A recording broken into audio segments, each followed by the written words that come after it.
नमस्कार जय जगन्नाथ।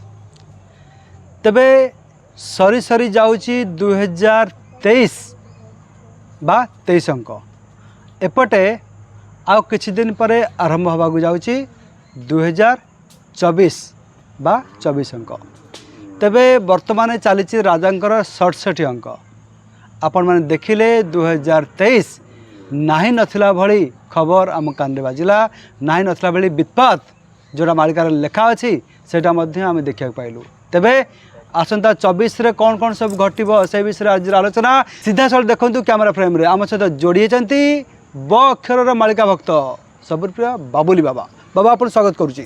गुरु अवधूत शिवराम। तो बाबा आमर भक्तवृंद से जाना चाहते जे कि 2023 आउ जो किसी समय बाकी अच्छी पुणी आरंभ हो 2024 कौन सब घटो कौन कहूँ आपण गणित। ओं गुरु ब्रह्मा गुरु विष्णु गुरुदेव महेश्वर गुरु साक्षात् परम ब्रह्म तस्मै श्री गुरवे नमः। अखंड मंडलाकारं व्याप्तजनं चराचरं तत्पाददर्शित जैन तस्मै श्री गुरवे नमः। ओं शरणं गतदिनार्थं परित्राणपरायणी सर्वं सार्थहरे देवी नारायणी नमस्तुते। ओं सृष्टिस्थिति विनाशिनां शक्तिभूते सनातनी गुणाश्रय गुणमहिमा नारायणी नमस्तुते। माँ जगज्जननी इष्टदेवी कनक दुर्गांकर अभय पाद पद्मर अनंत कोटि शरण जाई मातृभूत्य विश्ववासी को मांकर कृपा प्रदान हो। समस्त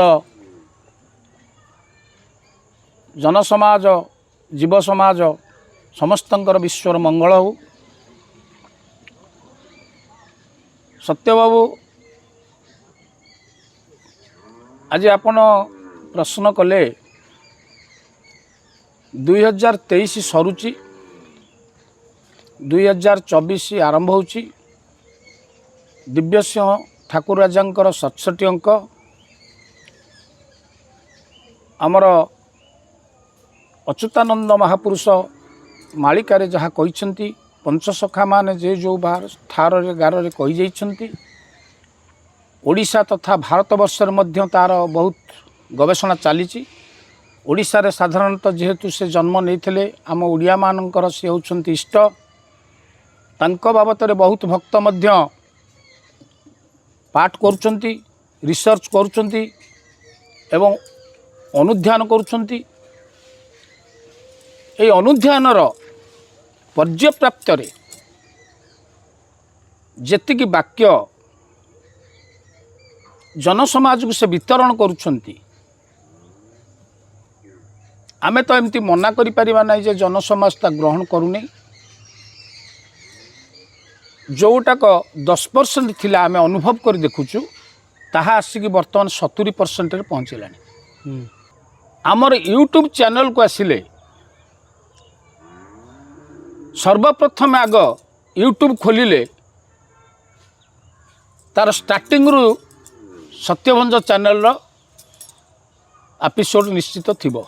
नुआ एपिसोड कौन आसी कौन आसी ता मध्य लोक क्लिक करिकी देखुछंती।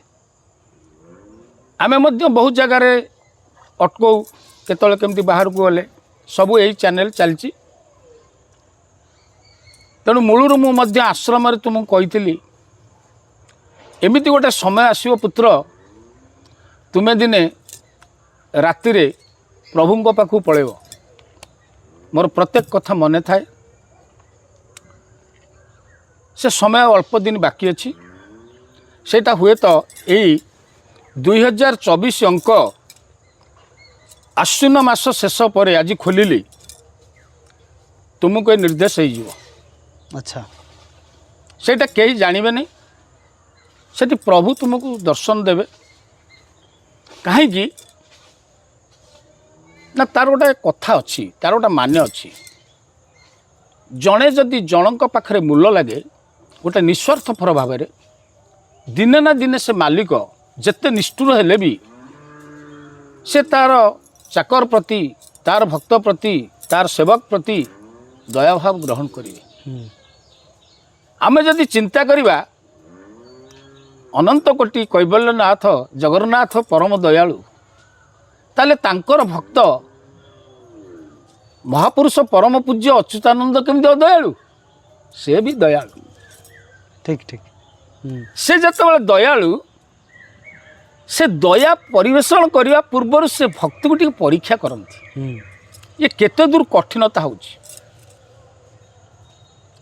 କେତେ ଗୁଡ଼ିଏ ସମସ୍ୟା ଆମ ଚ୍ୟାନେଲରେ ଆସିଲା, କାହିଁ କୁଆଡ଼େ ଗଲା ସେ ସମସ୍ୟା? ସତ୍ୟର ସବୁବେଳେ ଜୟ ହୁଏ। ଆପଣଙ୍କ ଆଶୀର୍ବାଦ। ମୋର ନୁହେଁ, ମୁଁ ଭୁବନେଶ୍ୱରରେ ଥିଲି, ତୁମେ ଫୋନ୍ କଲ, ମୁଁ ମାଆଙ୍କ ପାର୍ବଣକୁ ନିମନ୍ତ୍ରଣ କରୁଛି, କାର୍ଡ଼ ପଠେଇଛି, ତୁମେ ଫୋନ୍ କଲ। ସେ କଥାଟା ଯେତେବେଳେ ମୋ କର୍ଣ୍ଣରେ ବାଜିଲା, ସତ୍ୟର ତ ଟୋନ୍ ତ ଏମିତି ନୁହେଁ, ତା ମନଟା ଦୁଃଖ ହେଇଯାଇଛି। ସେଇଠି ମାଆଙ୍କୁ ମୁଁ ଜଣେଇଲି ଗୋଟେ ମୁହୂର୍ତ୍ତରେ, ମା ଏ କ'ଣ ସବୁ ମିଥ୍ୟା? ତୋ ଭକ୍ତର ଆଜି ବିପଦ ପଡ଼ିଛି, ନା ତାକୁ କହିଦେ କିଛି ହେବନି, 3 ଦିନରେ ସବୁ କମ୍ପ୍ଲିଟ୍ ହେଇଯିବ। ତା ହେଇଛି କି ନ ହେଇଛି ତା ତୁମେ ନିଜେ ଅନୁଭବ କରିବ। ନା ନିଶ୍ଚିନ୍ତ ଭାବରେ 2 ଦିନ ଭିତରେ ଜଣାପଡ଼ିଯାଇଥିଲା। ସେ କହିଥିଲେ 3 ଦିନ ଭିତରେ।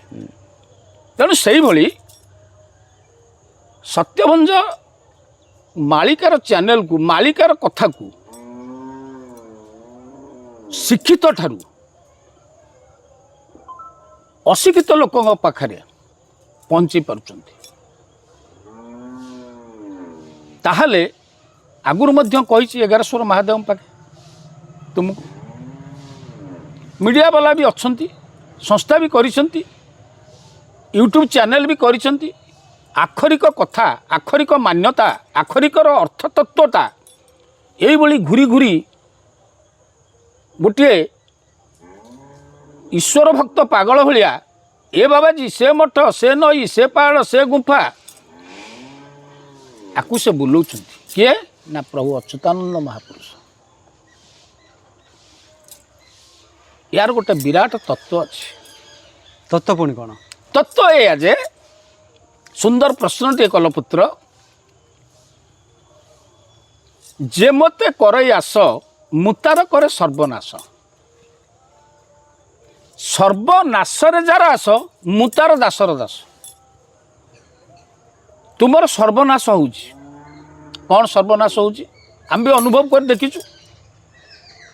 ତୁମେ ଯଦି ଏ ସଂସ୍ଥା ଭିତରେ ନଥାନ୍ତ, ଏକ୍ସଟ୍ରା ସମୟ ତୁମେ କେଉଁଠି କ'ଣ ସଂସ୍ଥା କରିଥାନ୍ତ, ତୁମ ଘରକୁ 50,000 ମାସକୁ ଆସିଥାନ୍ତା। ତୁମେ ତାକୁ ପରିତ୍ୟାଗ କଲ। ତୁମର ଗୋଟିଏ ଭିନ୍ନତା ଅଛି, ସେଇଟା ହେଇଯିବ। ଆଉ 5 ବର୍ଷ ଭିତରେ କେବଳ ବସ୍ତ୍ରର ପରିବର୍ତ୍ତନ ହେଇନି, ମନ, ବିବେକ, ଚୈତନ୍ୟ, ଏ ସମସ୍ତ ତୁମର ପରିବର୍ତ୍ତନ। ତେବେ ଆପଣ କହୁଛନ୍ତି ଆଗକୁ ବସ୍ତ୍ର ପରିବର୍ତ୍ତନ ବି ହେଇଯିବ। ଯେଭଳି ମନୁଷ୍ୟ ଜ୍ଞାନ ପ୍ରାପ୍ତି ହେଲେ ଖାଦ୍ୟକୁ ପରିବର୍ତ୍ତନ କରିଦିଏ, ସେଇଭଳି ମନୁଷ୍ୟ ଶରୀରରେ ଯେତେବେଳେ ଜ୍ଞାନର ସ୍ରୋତ ବାହେ, ଅଟୋମେଟିକ୍ ସେ ତାର ପୋଷାକ ମଧ୍ୟ ପରିବର୍ତ୍ତନ କରିବ। ପୋଷାକ ପରିବର୍ତ୍ତନ ହେଲେ ମଣିଷର ଆଚରଣ ପରିବର୍ତ୍ତନ ହେବ, ମନର ଶୁଦ୍ଧତା ବଢ଼ିବ ଏବଂ ଈଶ୍ୱରଙ୍କ ପ୍ରୀତ୍ୟାର୍ଥରେ ବସିଲେ ତାହା ନିର୍ମଳ ତତ୍ତ୍ୱ ନିର୍ଗତ ହୋଇପାରିବ। ଆହାର, ବସ୍ତ୍ର, ସଂଯମତା, ସଂଯମତା ତୁମର ବହୁତ ଆଗରୁ ଅଛି, ତାହା ଆମେ ଦେଖିଛୁ।